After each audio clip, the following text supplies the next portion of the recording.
Hello, स्वागत है आपका अपने चैनल प्रतिभा ज्ञान पाठशाला में। आज हम अर्थशास्त्र के कुछ महत्वपूर्ण प्रश्नों को देखने वाले हैं जो आपके एग्ज़ाम के पॉइंट ऑफ व्यू से बहुत ही महत्वपूर्ण हैं। आप किसी प्रकार का कोई भी एग्ज़ाम देते हैं तो इससे संबंधित क्वेश्चन पूछने की संभावना रहती है। चलिए शुरू करते हैं। आज हम सबसे पहले देखेंगे राजकोषीय नीति। राजकोषीय नीति होती क्या है, पहले आप मोटा मोटा समझ लीजिए, फिर उसके बाद में आगे बढ़ते हैं। राजकोषीय नीति होती है सरकार से संबंधित जितने भी चीज़ें सरकार का आय होती है, सरकार का व्यय होता है, ये सब राजकोषीय नीति के अंतर्गत आता है। जितने भी सरकारी कामकाज होते हैं सारे कुछ सरकारी कार्य सारे कुछ किसमें आते हैं, ये सारे आते हैं आपके राजकोषीय नीति में।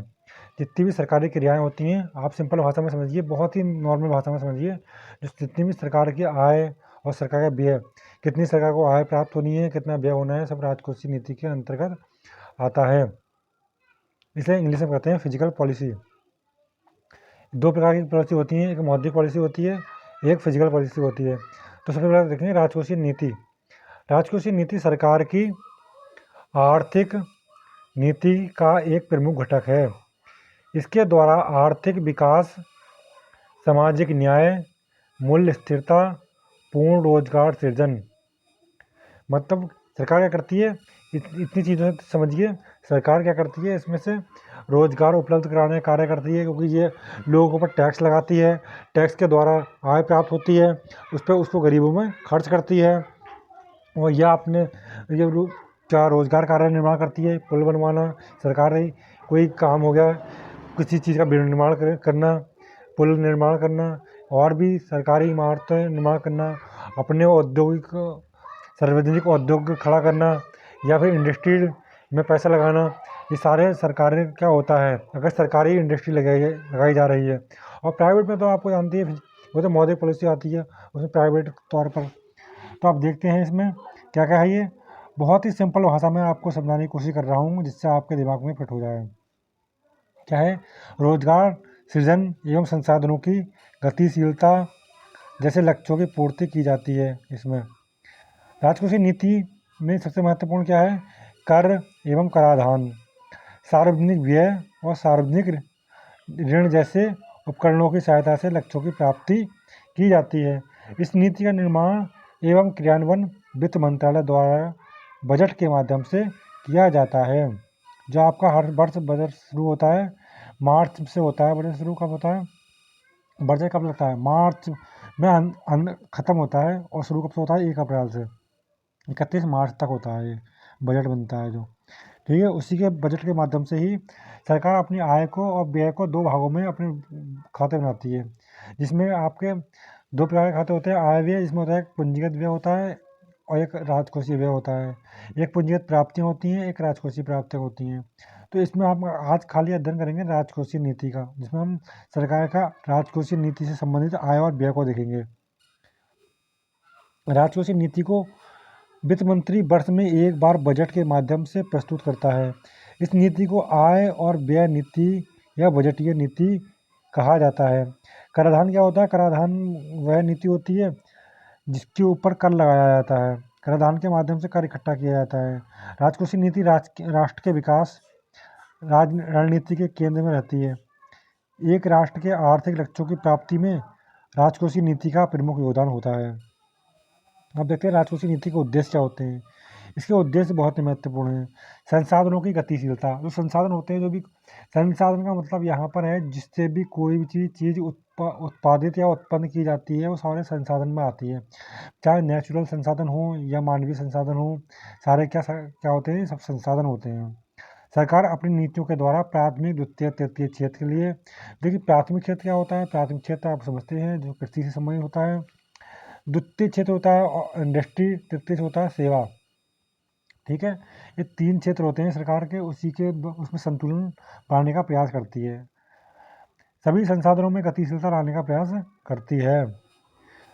सामाजिक न्याय, देखिए सामाजिक न्याय के अंतर्गत क्या क्या चीज़ें आएंगी। सामाजिक न्याय में सरकार क्या करती है, अमीरों के ऊपर कर लगाती है, गरीबों पर खर्च करती है, तो इससे सामाजिक न्याय प्रकट होता है। देखिए राजकोषीय नीति के द्वारा सरकार कर नीति लागू करती है, जिसके अनुसार उच्च वर्ग से अधिक कर तथा गरीब एवं निम्न वर्ग के लोगों से कम अथवा कोई कर नहीं लिया था। गरीब लोगों से कोई कर नहीं लिया जाता, उन पर खर्च किया ही जाता है। मूल्य स्थिरता भी कर लगाने से मूल्य स्थिरता भी जब मुद्रास्फीति को आती है, मुद्रास्फीति क्या कहते हैं? मुद्रास्फीति का मतलब ये होता है कि जब सरकार का उत्पादन या सरकार का छोड़ दीजिए सभी का उत्पादन, जब मार्केट में उत्पादन वस्तुओं और चीज़ों का उत्पादन कम मात्रा में होता है, लेकिन लोगों के पास क्रय शक्ति या मुद्रा शक्ति बढ़ जाती है, या लोगों के पास मुद्रा बढ़ जाती है, तो उससे लोगों के पास पैसा तो अधिक आ जाता है, लेकिन उसके द्वारा जो संसाधन है उनका उत्पादन नहीं हो पाता है, जिस कारण वह क्या करते हैं, उससे लोगों के पास मुद्रास्फीति का सामना करना पड़ता है। मुद्रास्फीति होती कैसे है? जैसे पैसा तो सबके पास आ गया, लेकिन उसका पैसों को क्रय करने के लिए जो संसाधन है वो तो उपलब्ध नहीं है, तो उससे क्या होता है, मुद्रा का मूल्य गिरता है और संसाधनों की कमी बढ़ती है, तो मूल्य स्थिरता रखी जाती है।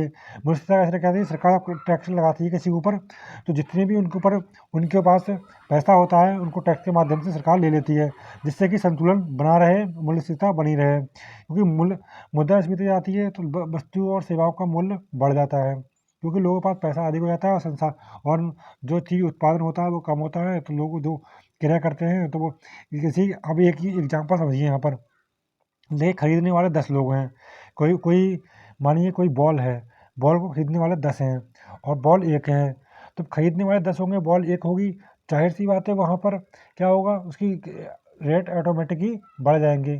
क्योंकि क्यों बढ़ेंगे? क्योंकि बेचने वाले जो होंगे या उत्पादन करने वाले होंगे वो उसका अधिक मूल्य रखेंगे, क्योंकि भाई 10 लोग उसे पैसा देने के लिए तैयार हैं। वही बॉल उसका 100 रुपये बिक रही थी, अब वो वही बॉल 500 रुपये में बेचेगा, क्योंकि अब खरीदने वाले अधिक है ना, लोगों के पास पैसा ज़्यादा है, मुद्रास्फीति की वही स्थिति। तो क्या हुआ यहाँ पर क्या होगा, यहाँ पर मूल्य बढ़ जाएगा और रुपए की जो क्रय शक्ति है वो कम हो जाएगी। क्रय शक्ति कम होगी क्योंकि मुद्रा का मूल्य बढ़ रहा है। यहाँ पर मुद्रा का मूल्य जब बढ़ता है, वो मुद्रा का मूल्य गिर रहा है, मूल्य गिर रहा है। देखिए आप थोड़ा सा ध्यान से समझना, यहाँ का मुद्रा का मूल्य क्यों गिर रहा है? क्योंकि पहले वो वही 100 रुपये में मिल रही थी वही चीज़, अब वो वही चीज़ 500 में मिल रही है, तो मुद्रा का मूल्य स्तर गिर गया। समझे यहाँ तक? पूर्ण रोजगार सृजन। देखिए पूर्ण रोजगार सृजन कैसे होता है? सरकार राजकोषीय नीति के द्वारा क्या करती है, नए नए रोजगार लगाती है, खर्च करती है। आपने मैंने बताया था, सरकार दो तरह से खर्च करती है, या दो तरह से राजकोषीय नीति का उपयोग करती है। एक व्यय होता है, और एक व्यय माने होता है खर्च सरकार का, और आय माने होती है जो सरकार आय कैसे प्राप्त होती है, लोगों से ऋण लेती है, या विदेशों से ऋण लेती है, या फिर टैक्स लगाती है। ये सरकार की आय के मुख्य स्रोत हैं। आप देख सकते हैं, अपने सभी नागरिकों को रोजगार उपलब्ध कराना, राष्ट्र की बेरोजगारी दर को कम से कम रखना सरकार का प्रमुख उद्देश्य होता है। इस उद्देश्य की पूर्ति के लिए सरकार अपनी राजकोषीय नीति बनाते समय रोजगार सृजन को ध्यान में रखती है, केवल मुनाफे को नहीं। उदाहरण के लिए मनरेगा योजना चलाती है। मनरेगा में सरकार क्या करती है कि चाहे रोजगार मिले या ना मिले, मगर मजदूर को उसके 100 दिन की मजदूरी देनी ही देनी है। ये मनरेगा है। सरकार इससे क्या करती है, रोजगार का भी निर्माण करती है। मनरेगा की स्थापना कब हुई थी? 2006 में हुई थी, मगर इसका नाम कब परिवर्तित किया गया था? 2009 में। 2009 में इसका नाम क्या कर दिया था? मनरेगा। पहले नाम नरेगा था इसका, लेकिन फिर कर दिया महात्मा गांधी रोजगार योजना कार्यक्रम कर दिया गया इसका नाम। ठीक है, सबसे पहले राजस्थान के नागौर जिले से शुरू हुई थी। आगे देखते हैं भुगतान संतुलन एवं संतुलित विकास। देखिए सरकार आयात निर्यात को भी संतुलन बनाए रखने का प्रयास करती है राजकोषीय नीति के द्वारा। ठीक है, आप देख सकते हैं कि भुगतान संतुलन एवं संतुलन विकास राजकोषीय नीति के द्वारा सरकार अपने राष्ट्र के आयात एवं निर्यात में भुगतान संतुलन को बनाए रखती है, जिससे कि राष्ट्रीय संतुलित विकास का संभव हो सके। राजकोषीय नीति के उपकरण कौन कौन से हैं? आप देख सकते हैं राजकोषीय नीति के उपकरण कर एवं कराधान। देखिए यह क्या है, कर ही राष्ट्र की आय का प्रमुख स्रोत है। क्या है? कर क्या है? राष्ट्रीय आय का प्रमुख स्रोत है। कर एवं कराधान नीति के द्वारा एक प्रकार से सरकार राष्ट्र की आय को निर्धारित करती है। करों को निर्धारित करके सामाजिक न्याय, संतुलित विकास जिससे उद्देश्यों की पूर्ति की जाती है। सामाजिक न्याय कैसे होता है? मैंने अभी आपको बताया था सामाजिक न्याय क्या होता है। अमीरों पर अधिक से अधिक कर लगाना और गरीबों पर वो कर को खर्च करना। अगले देखते हैं सार्वजनिक व्यय। अब देखिए सरकार के व्यय कहाँ कहाँ होते हैं और किस तरह होते हैं। उन्हें जितने भी खर्चे होते हैं उनको व्यय के बारे में रखा जाता है। सरकार सार्वजनिक व्यय की घोषणा करके आने वाले साल के लिए अपने खर्चों का एक विस्तृत ब्यौरा प्रस्तुत करती है। इससे यह पता चलता है कि सरकार किस क्षेत्र में कितना व्यय करने वाली है। सरकार ऋण, देखिए सार्वजनिक ऋण लेती है सरकार। सरकार सदा ही मुनाफे में नहीं रहती है, वो घाटे में भी रहती है। सरकार दे रही है, आपने सुना होगा कि हमें अब जब अधिक से अधिक खर्च, हमारे घर में कोई प्रोग्राम होता है तो हमारे पास इतना पैसा नहीं होता, तो हम लोगों से उधार लेकर खर्च करते हैं, जिससे बाद में से चुकाते रहते हैं। ऐसी सरकार भी करती है। सरकार ये नहीं कि उधार नहीं लेती है, सरकार का जितना आय नहीं होती उससे ज़्यादा वो खर्च करती है। देखिए जब कुल कुल व्यय कुल आय से अधिक होता है, ऐसी स्थिति में घाटे का वित्त पोषण करने के लिए सार्वजनिक ऋण लिया जाता है। सरकारें सार्वजनिक ऋण दो प्रकार से प्राप्त करती हैं। पहला आंतरिक, जो देश से लिया जाता है, और दूसरा जो आंतरिक ऋण है वो राष्ट्र के लोगों से बॉन्ड के माध्यम से लिया जाता है। दूसरा है बाहरी ऋण, जो विदेशों से लिया जाता है, जो अन्य देशों के या अंतर्राष्ट्रीय संस्थाओं से लिया जाता है। विदेशी निवेश में विनिवेश नीति। देखिए निवेश और विनिवेश में अंतर है। निवेश क्या होता है, किसी चीज़ में लगाना पैसा। विनिवेश होता है सरकार अपनी संपत्ति को बेचती है। निवेश क्या होता है, सरकार किसी चीज़ का में पैसा लगाती है, उससे पैसे निवेश करके पैसा कमाती है। जब पैसा किसी लगाया है तो उससे प्रॉफिट कमाती है सरकार, या लाभ कमाने का उद्देश्य से निवेश करती है, या बिना लाभ के भी उद्देश्य करती है। लेकिन विनिवेश वो होता है जब सरकार अपनी संपत्ति को बेचना शुरू करती है। देखिए यहाँ पर समझिए, यहाँ पर नए रोजगार सृजन एवं अपनी आय को बढ़ाने के लिए सरकार राजकोषीय नीति में आने वाले वर्ष के लिए निवेश एवं विनिवेश को बताकर ये स्पष्ट करती है इस क्षेत्र में कितना निवेश, किस क्षेत्र में निवेश विनिवेश किया जाएगा। भारत के संदर्भ में राजकोषीय नीति अपनी व्यापकता एवं प्रभावशीलता के कारण विकास रणनीति के केंद्र में अवश्य है, परंतु इसकी कुछ सीमाएं भी हैं। आइए संक्षिप्त में इन सीमाओं को एक नज़र में देखते हैं। देखिए राजकोषीय नीति की सीमाएं क्या हैं। नीति की आवश्यकता, उसे लागू होने तथा उसके प्रभावी होने में काफ़ी समय लगता है। सरकारों के लुभावन कार्यक्रम योजनाओं के कारण व्यय में वृद्धि होती है, जिससे राजकोषीय नीति पर प्रतिकूल प्रभाव पड़ता है। यहाँ आप समझिए दूसरा पॉइंट क्या कहना चाह रहा है। जब देखिए आपने देखा होगा जैसे सरकारी चुनाव वगैरह आते हैं, उसमें क्या करते हैं लोग, सरकार अधिक से अधिक खर्च करती है, अधिक से अधिक रोजगार सृजन करती है, अधिक से ज़्यादा लोगों को रोजगार देने का प्रयास करती है, अधिक से अधिक विनिर्माण करती है, अधिक से अधिक पैसा खर्च करती है, कि पैसा वैसे खर्च करती है, इससे नई नई योजनाएं चालू करती है गरीबों के लिए, जिससे कि उसकी चुनाव जीतने की संभावना बढ़ सके। इससे इससे कि व्यय में वृद्धि होती है। जब व्यय में वृद्धि होती है तो राजकोषीय नीति पर प्रतिकूल प्रभाव पड़ता है। राजकोषीय नीति से ना तो ब्याज दर प्रभावित होती है और ना ही उपभोक्ता का व्यवहार। अतः राजकोषीय नीति बहुत सीमित है। क्योंकि राजकोषीय नीति सीमित बाकी में है, क्योंकि यहाँ पर ना ही उपभोक्ता का व्यवहार में परिवर्तन होता है, क्योंकि राजकोषीय नीति इस प्रकार की होती है, चाहे सरकार फ्री में भी किसी को देना, फिर भी उपभोक्ता के व्यवहार में परिवर्तन नहीं होगा, क्योंकि राजकोषीय नीति इतनी सीमित मात्रा में प्रयोग होती है कि इसका पूर्ण रूप से उपयोग नहीं हो पाता है।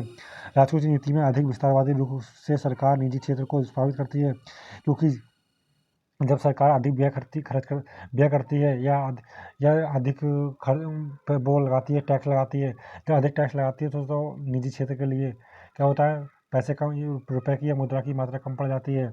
तो जिससे क्या होता है, ब्याज का मूल्य बढ़ जाता है, तो लोग अधिक ब्याज हो जा जब ब्याज बढ़ जाता है तो उससे लोग अधिक ब्याज पर पैसा नहीं उठाते हैं, निवेश नहीं करते हैं, क्योंकि ब्याज अधिक होता है तो लोग पैसा उठाएंगे नहीं।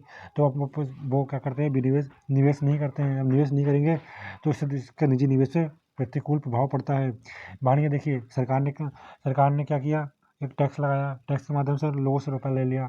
जब रुपया ले लिया लोगों से, तो निजी क्षेत्र में निवेश हुआ ही नहीं, क्योंकि लोगों का रुपया तो सरकार के पास चले गया। जब सरकार के पास चले गया रुपया, तो वहाँ पर निवेश होना मुश्किल ही है।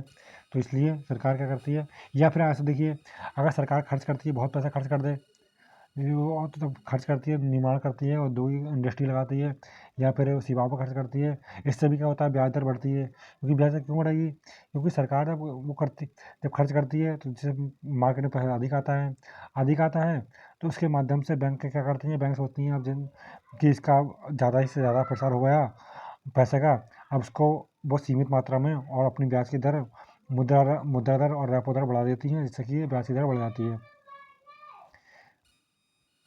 यह आज के महत्वपूर्ण प्रश्न थे। यदि आपको ये प्रश्न अच्छे लगे हों या वीडियो अच्छी लगी हो तो वीडियो को लाइक करें, शेयर करें और चैनल को सब्सक्राइब जरूर करें। यदि आपको अच्छी तैयारी करनी है तो आप चैनल पर बने रहें। जय हिंद।